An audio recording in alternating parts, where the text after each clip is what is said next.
Buen día. En esta ocasión vamos a ver la segunda parte de trastornos del equilibrio ácido-base, donde nos enfocaremos con alcalosis metabólica. Vamos a ver a qué se refiere alcalosis metabólica.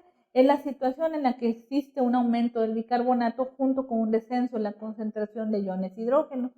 Para que esto se presente son necesarios dos procesos.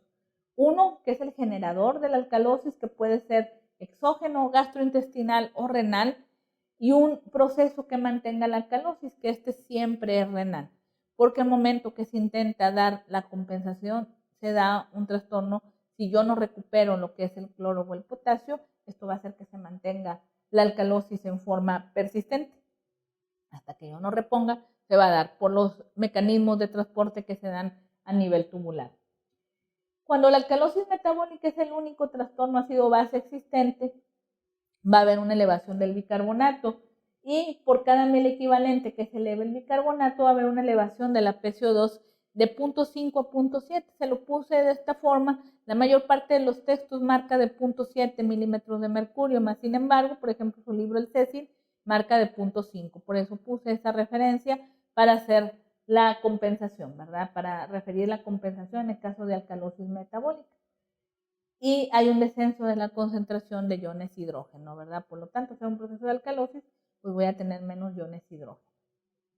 Una de las formas más importantes para hacer la compensación de este va a ser con la ventilación. Ya vimos en acidosis metabólica cómo había una respiración rápida y profunda, llamada respiración de Kussmaul, para que pudiera haber la compensación. En el caso de alcalosis metabólica es totalmente lo contrario. Necesito una respiración lenta, disminuida, para que pueda ocurrir esto. O sea, el paciente va a estar respirando menos. No llega a un punto en que deje de respirar, pero sí es muy lenta la respiración. Y aquí vemos en esta gráfica cómo se da precisamente la compensación. Y aquí lo vemos precisamente con 0.7, ¿verdad? Que es la manera en que se hace la mayor parte de los textos mencionan la compensación, ¿verdad? Y aquí vemos cómo paulatinamente se va elevando el pH, ¿verdad? Y vemos en la línea color morado cómo esta no se va presentando. Si no se presenta la compensación, vemos cómo el pH irremediablemente se va aumentando. En contrario, cuando tenemos una disminución de la ventilación, vemos en la línea azul tenue de abajo cómo la ventilación, cómo el pH no aumenta tan rápido, ¿verdad? Ni tampoco el valor del bicarbonato. Digo, aunque van elevándose a la misma velocidad en ambas situaciones, ¿verdad? No eleva tanto el pH, ¿verdad? Ya sabemos que hay pHs que son compatibles con la vida, ¿verdad? Por lo tanto, entre más rápido se eleve el pH, pues tenemos complicaciones más severas, ¿verdad? Entonces, por eso se da la compensación con la respiración. Al igual que en acidosis metabólica, la alcalosis la tenemos que dividir dependiendo de cómo se presente, ¿verdad? Las alteraciones que estén asociadas, ¿verdad? Y en este caso vamos a ver cómo las dividimos. Aquí vamos con la primera parte, que es alcalosis metabólica de origen renal asociada con depresión de volumen. Aquí vamos a ver en este rubro de origen renal y no renal. Y una de las características, en una es la presencia de cloro elevado en orina y en otra es la presencia de cloro bajo en orina. Es una de las características principales. Y si hay respuesta al cloro o no, que esa es la otra parte dentro de esta definición. Como lo encuentran en el libro, en el Cecil, ¿verdad? Como lo vamos a ver aquí, ¿verdad? En esta presentación. Esta se puede dar, las de origen renal principalmente son por alteraciones propias del riñón o porque va a estar bajo efecto de algún medicamento o alguna condición clínica como ahorita vamos a ver. Entonces, puede ser por el exceso o el uso inapropiado de diuréticos, ya sea de asa o tiacídicos, ¿verdad? Si yo doy de más diuréticos, ¿verdad? Pues voy a tener pérdidas constantes de cloro, ¿verdad? Lo cual me va a hacer que el paciente vaya presentando la alcalosis metabólica, ¿verdad? Ya les mencioné que siempre un mecanismo para que se mantenga la alcalosis es que no tengo cloro y no tengo potasio, ¿verdad? Y aquí en este caso estoy perdiendo cloro, también el potasio lo estoy perdiendo por el uso de los diuréticos, ¿verdad? Me da una reabsorción continua del bicarbonato, ¿verdad? Para intentar compensar la pérdida de estos. Entonces, una parte importante que debo comprender. tengo trastornos, dos trastornos que son autosómicos recesivos, que es el síndrome de Bartter y el síndrome de Guilderman. Uno tiene la característica como si diera en exceso un diurético de asa, que es el síndrome de Bartter, y el síndrome de Guilderman, que es como si diera en exceso un diurético tiacídico. En el síndrome de Bartter le llamamos una nefropatía perdedora de sal, hay hipocalemia, hipocloremia e incremento de la renina y aldosterona. Son algunas de las características que van a presentar. Síndrome de Bartter tiene como 5 presentaciones diferentes, ¿verdad? Que no es el punto que tengan que abordar como médicos de primer contacto, pero sí conocer que existe este tipo de trastorno, ¿verdad? Y el síndrome de Guilderman, ¿verdad? Que se acompaña de hipocalemia, hipocloremia, pérdida renal de cloro. Y otra de las características importantes, la hipocalciuria y la hipomagnesemia. De hecho, es algo en lo que lo diferencia principalmente de Bartter, sobre todo la hipomagnesemia. Tengo que hacer una reposición de magnesio aparte, ¿verdad? Es una de las características que tiene este trastorno, ¿verdad? En donde tienen que conseguir el paciente magnesio tomado, ¿verdad? Para poder compensar crónicamente este estado. Y por último, como les mencionaba, trastornos o condiciones clínicas del paciente, en el cual aquí vemos el estado poshipercámnico, en el cual se ven pacientes con enfermedad pulmonar crónica con disminución aguda de la PCO2, ¿verdad? Esto se da, por ejemplo, en un área de urgencias, en un área donde el paciente se atiende en forma aguda porque llega con insuficiencia respiratoria y resulta que es un paciente que ya tiene una enfermedad pulmonar obstructiva crónica ya diagnosticada, en el cual, ¿qué significa esto? Que tiene una retención crónica de CO2, ¿verdad? Por lo tanto, tiene una acidosis respiratoria compensada en forma crónica. El paciente llega a urgencia, llega en muy malas condiciones, se tiene que intubar y al no conocer este antecedente, el paciente se hiperventila, o sea, empiezo a dar respiraciones o bolseos rápidos, continuos, barro el CO2 que ya previamente el paciente tiene retenido, ¿verdad? Por la acidosis respiratoria crónica, ¿verdad? Y esto me ocasiona una alcalosis metabólica. ¿Por qué? Porque parte de esa compensación de esa alcalosis respiratoria es precisamente la elevación del bicarbonato. La cosa es que ya barrí el PCO2 y se mantiene el bicarbonato elevado, ¿verdad? Entonces, para esto tengo que compensar al paciente, ¿verdad? Bajar los niveles de bicarbonato para poder posteriormente intentar extubar al paciente, ¿verdad? Es una condición crítica y difícil, ¿verdad? Siempre hay que tener mucho cuidado, mucho ojo cuando me toque ver pacientes bajo ventilación asistida, ¿verdad? Que me toque estar cerca, que como médico de primer contacto puedo estar, ¿verdad? Siempre al contacto de pacientes que acaban de intubar, ¿verdad? Y que hay que dar un bolseo, ¿verdad? O que hay que dar una respiración asistida, siempre tener cuidado y estar al pendiente del número de respiraciones que debe tener el paciente. Aquí tenemos las alcalosis metabólicas de origen no renal asociadas con depresión de volumen, y que aquí vemos las causas, probablemente las más frecuentes que vemos dentro de alcalosis metabólicas, donde vemos la presencia de vómito, ¿verdad? También por diarreas secretorias como las infecciosas o por adenoma velloso, la succión nasogástrica y el uso del Kayaxalate, ¿verdad? Y aquí la característica principal es la pérdida de cloro, ¿verdad? En el vómito es bastante claro, ¿verdad? Que está perdiendo cloro por el mismo vómito, ¿verdad? Que estamos viendo. Entonces es algo que vemos bastante frecuente. Una persona que tiene vómito frecuente, ¿verdad? Y esto también lo vemos en vómito inducido, ¿verdad? Tenemos que tomarlo en cuenta, ¿verdad? Como causas de alcalosis metabólica. Muy bien, aquí vemos lo que les mencionaba con respecto, algo de la fisiopatología con respecto al cloro y al potasio, y el por qué perpetúa una alcalosis metabólica, ¿verdad? Vemos lo que ocurre a nivel de una pérdida de la regulación, ¿verdad? Del cloro ligado al sodio a nivel del asa de Henle, ¿verdad? Y en el túbulo, en la parte distal, la parte primaria del túbulo distal, ¿verdad? O sea, en el túbulo contorneado distal, ¿verdad? Y eso hace que se aumente la reabsorción a nivel de túbulo colector del sodio, ¿verdad? Y esto, ¿verdad? Va a traer a final de cuentas paulatinamente un aumento en la secreción de iones hidrógeno, ¿verdad? El aumento en la secreción de iones hidrógeno y potasio, ¿verdad? Una disminución, al haber la depleción de cloro, una disminución del volumen de líquido extracelular, ¿verdad? Una disminución paulatina del filtrado glomerular, una disminución del bicarbonato filtrado y esto hace que se sostenga la presencia de el aumento de la expansión del líquido extracelular y la hipocalemia, ¿verdad? En forma mantenida. Lo mismo que la excreción de ácidos, ¿verdad? A pesar de la alcalosis, ya que mantienen la depleción de potasio. O sea, siempre que mantenga la depleción de cloro y la depleción de potasio, en ambos van a hacer que se mantenga el aumento del bicarbonato. Eso es lo que debo de tener bien en cuenta, ¿verdad? Por todos los mecanismos que se dan a nivel de asa de Henle y de túbulo contorneado distal, ¿verdad? Son todos, más la reabsorción que se da a nivel de túbulo colector, ¿verdad? Que es lo que debo de tener en cuenta. Entonces, ojo siempre que tenga la presencia de alcalosis metabólica ante la pérdida de cloro y potasio, tengo que reponer ambos para que pueda haber un manejo de esto, ¿verdad?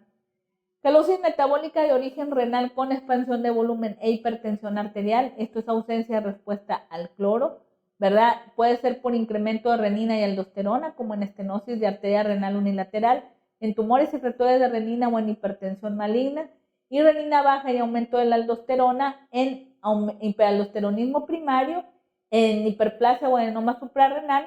Y ahí, debe estar separado niveles bajos de renina y aldosterona, como en el hipercortisolismo, inhibición de la 11-beta-hidroxilasa y el síndrome de Liddle. En este niveles bajos de renina y aldosterona le llamamos pseudo hiperaldosteronismo, ¿verdad? Es una de las características y aquí lo podemos ver, ¿verdad? En el exceso aparente de mineralocorticoides, en el cual una de las características principales es el síndrome de Liddle, que se presenta con hipertensión arterial, ¿verdad? Y la alcalosis metabólica es una de las presencias que tiene, mas sin embargo no tengo niveles elevados de aldosterona ni de renina, ¿verdad? Que es una de las características principales que tiene este. Lo mismo que la intoxicación con licorice, que es algo que debo tener siempre en cuenta. Ya vimos todos los excesos de mineralocorticoides, ¿verdad? Y las altas dosis de glucocorticoides como metilprednisolona, ¿verdad? Alcalosis metabólica no renal con volumen normal o con expansión de volumen con ausencia de respuesta al cloro, lo podemos ver en las alcalosis hipoproteinémicas por depleción de iones clorhídricos, en la administración excesiva de bicarbonato de sodio, en el síndrome de leche y alcalino, y en la administración de citrato, acetato y lactato, como en la hiperalimentación, diálisis peritoneal y transfusiones excesivas y plasmaféresis.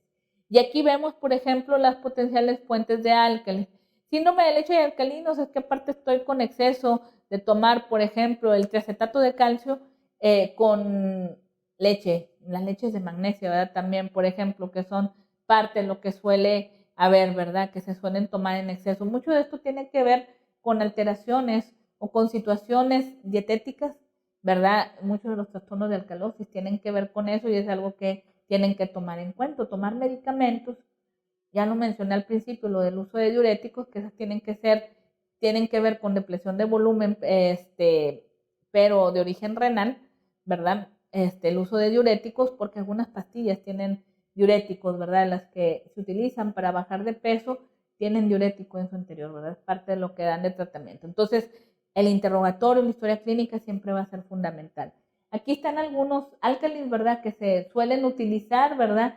Y que nos pueden dar un trastorno de alcalosis metabólica y que lo debo de interrogar, ¿verdad? Por ejemplo, el bicarbonato, ya les mencioné algunos que damos en forma habitual. Nosotros cuando los indicamos, ¿verdad? En la presencia de acidosis metabólicas crónicas, tenemos que hacer rutinariamente exámenes de gasometría. Si no los tenemos disponibles, es muy difícil que vayamos a dar este tipo de medicamentos, ¿verdad? Entonces, ojo, hay que tomarlo en cuenta, no los puedo dar de primera intención.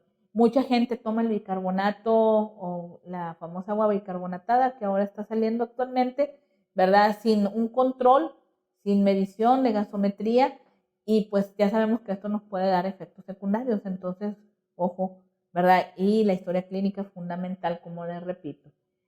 Algunos toman Alka-Seltzer, por ejemplo, el bicarbonato como tal, ¿verdad? El polvo que venden de bicarbonato para cocinar, ¿verdad? Pues ese lo utilizan cantidades no medidas, ¿verdad? Que toman habitualmente todos los días, ¿verdad? Y que tengo que tomar en cuenta. En cuanto al lactato, ¿verdad? Pues las soluciones de Ringier el lactato lo tienen y las soluciones de diálisis peritoneal, ¿verdad? Para esto lo tengo que estar midiendo consecutivamente, ¿verdad? Habitualmente si se hace el tratamiento en forma rutinaria, en forma como está indicado, ¿verdad? No vamos a tener este tipo de complicaciones. El acetato, glutamato, propionato lo podemos tener en las soluciones de nutrición parenteral. El citrato, recuerden que las multitransfusiones, ¿verdad? Pues es parte del citrato, ¿verdad? Presente en los paquetes, ¿verdad? Entonces es algo que debo de tomar en cuenta cuando un paciente ha sido múltiple transfundido recientemente. Los suplementos de potasio también, los agentes alcalinizantes y los componentes que contienen calcio, como los suplementos de calcio y los fijadores de fosfato, ¿verdad? Son parte de los que podemos encontrar.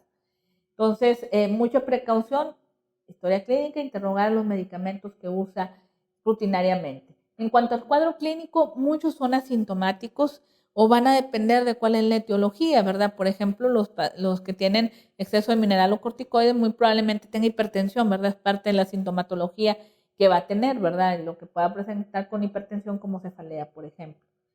En cuanto al cuadro clínico propio de la alcalosis metabólica, la mayor parte de sintomáticos, puede haber síntomas ligados a la hidratación, sobre todo aquellas condiciones en las que se asocian con depresión de cloro, ¿verdad? Y aquí puede haber astenia, calambres, mareos ortostáticos y algunos síntomas neurológicos se pueden relacionar con el nivel de PCO2. Entre más elevado esté, pues sí, voy a tener un paciente a lo mejor algo adormecido o bien con delirio o con confusión o coma, ¿verdad? Sobre todo cuando el pH es arriba de 7.5. Puede haber mucha irritabilidad también, ¿verdad? Es una de las partes que puede encontrarse.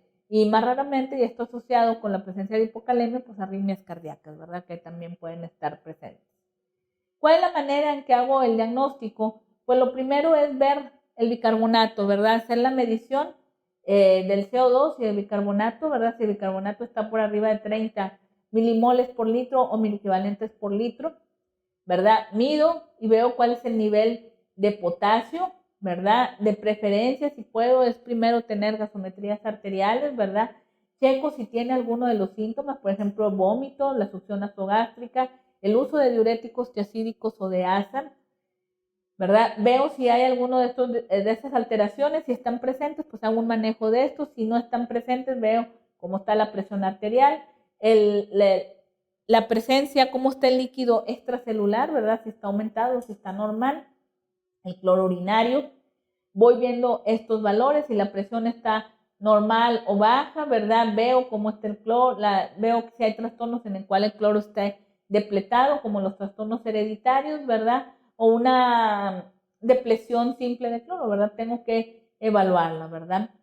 Si el paciente está con hipertensión arterial, considero todas las alteraciones que vimos, ¿verdad? Relacionadas con los mineralocorticoides, ¿verdad? El exceso de renina y aldosterona. Por lo tanto, tengo que medir niveles de estos y así voy descartando cualquiera de las alteraciones que puedan estar presentes. Entonces, como vemos, se basa mucho en la medición de pH, bicarbonato, PCO2 a nivel arterial, la medición del cloro y el potasio, ¿verdad? Que es sumamente importante y como lo mencionamos siempre, la historia clínica, ¿verdad? Que siempre es fundamental.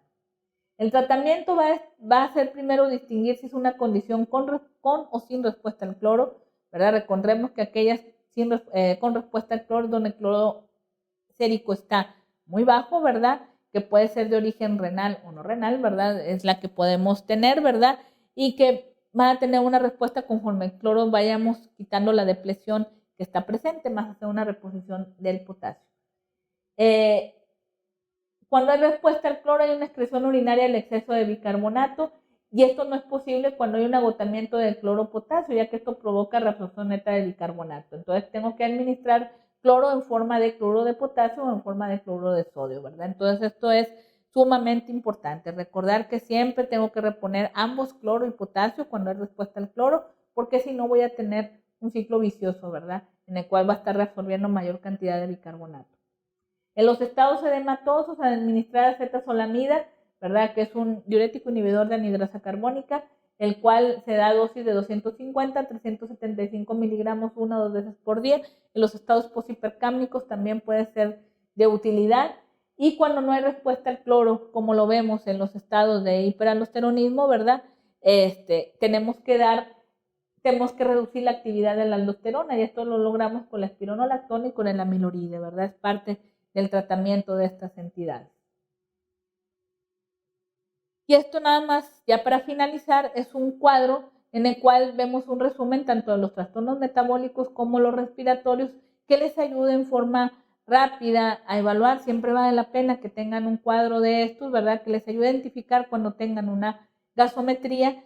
Siempre que estén en guardia en el hospital, aprovechen sus horas de guardia y cuando les toque ir al 5.º piso a llevar una gasometría, aprovechen a hacer una interpretación de esta. Este cuadro les ayuda a evaluar qué es lo que puedo encontrar en una acidosis respiratoria aguda, en una acidosis respiratoria crónica, en la alcalosis respiratoria aguda, en la alcalosis respiratoria crónica, en la acidosis metabólica y en la alcalosis metabólica, ¿verdad?